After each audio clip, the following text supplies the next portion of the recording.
ਚੱਲੋ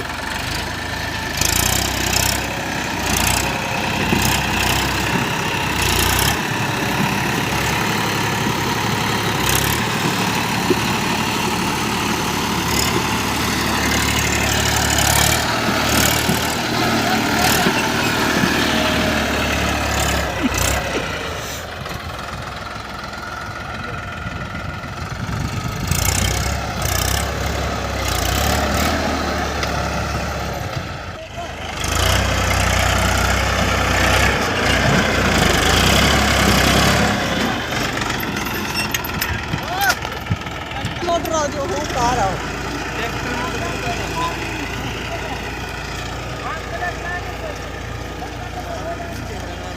वीडियो बना रहा है